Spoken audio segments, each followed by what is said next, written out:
ननद रानी आप घर संभालो, मैं चली। माँ से ही मायका होता है, माँ नहीं तो मायका समझो ख़त्म। ये अक्सर माँ कहती थी, शायद इसलिए कि उनकी माँ बचपन में ही चल बसी थी।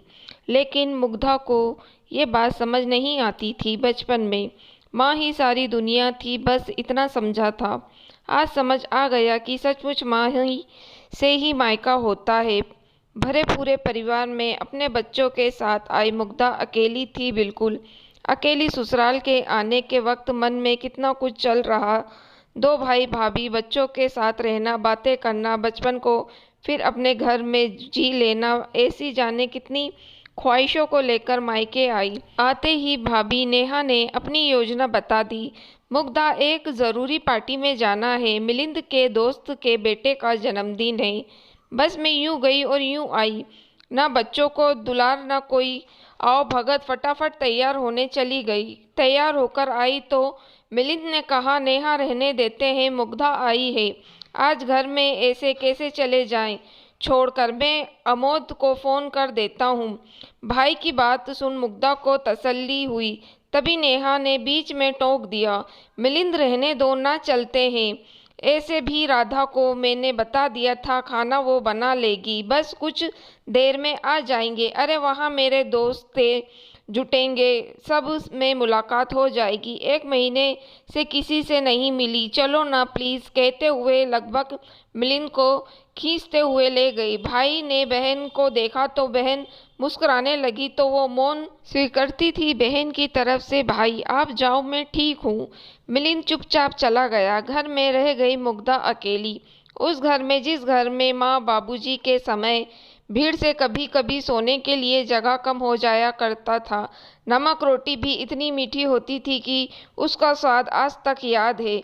उस घर में जिसमें माँ 2 दिन से तैयारियों में लग जाती थी कि उनकी ननद बच्चों के साथ आ रही होती है। बुआ के जाने के समय को आग्रह कर करके आगे बढ़ाती, और जब बुआ चली जाती तो कई दिनों से उनके वियोग में रोती, और मुग्धा और भाई बहन उन्हें देखते हंसते कि माँ कैसे बच्चों जैसे रो रही है। शायद वो अपने मायके की कमी को बुआ के आवभगत में पूरा करती। वो ननद भाभी थी, कहा पक्की सहेलियां थी वो दोनों। आज उसी पर घर में मुग्धा दोनों बच्चों के साथ अकेली थी। आंखों में रह रहकर आंसू आ जाते तो झटपट उन्हें पोंछ लेती। बेटा बेटी बड़े थे, माँ की तकलीफ को तुरंत समझ लेते।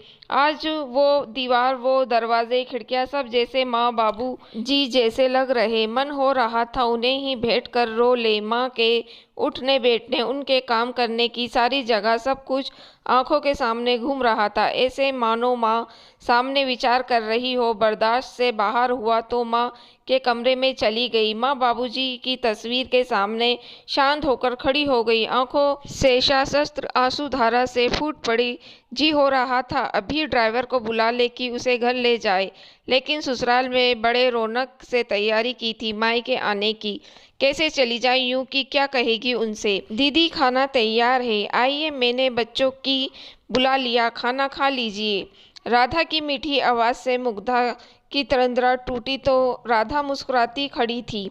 अम्मा बाबूजी की याद आ रही है दीदी, ये रिश्ता ही ऐसा है। कोई बात नहीं, मिलिंद भैया छाया में उन निहा लिया कीजिए। जानती हूँ माँ बाबूजी से मायका होता है, लेकिन बेटियों की मजबूरी होती है दीदी मायके को जिंदा रखने की। मायका तो बेटियों का आधा हिस्सा ख़त्म ही समझो। और जीजी जिसका ऐसा भाई हो, उसको तो चिंता करने की ज़रूरत ही नहीं। मुग्धा राधा का मुंह निहारने लगी। ये अनपढ़ जिसने किताब का एक सबक ना पढ़ा, वो जीवन का सबक पढ़ा रही है।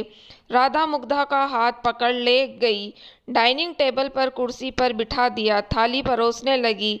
मुग्धा हैरान थी कि खाने में सब कुछ उसके पसंद के ठेठ माँ के हाथ के व्यंजन, पालक पनीर, बैगन और करेले का भरवा, मूंग दाल का चोखा, रोटी, दही, मटर पुलाव, वही सब जो उसे बचपन से पसंद था। उसके बाद गाजर का हलवा। थाली देख बड़े आश्चर्य से राधा की तरफ देखा। मुख्य सवाल था जिसे राधा ने समझ लिया।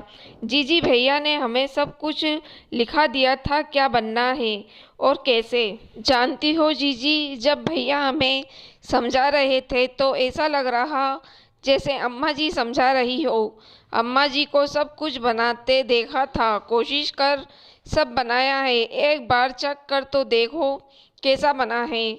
मुग्धा के आंखों से आंसू बह निकले। फिर उन्हीं आंखों में आशा की किरणें झिलमिलाने लगी कि नहीं, मिलिंद भैया में ही अम्मा बाबूजी हैं। अभी खाना शुरू किया। सचमुच उस बावरी ने माँ के हाथ के स्वाद को पकड़ लिया था। तो क्या आज मिलिंद भैया के रूप में माँ ही थी? सोच उसके बदन में एक झुरझुरी सी दौड़ गई। खाना खत्म कर बच्चों को कमरे में सुला दिया और जाकर माँ के कमरे में बैठ गई।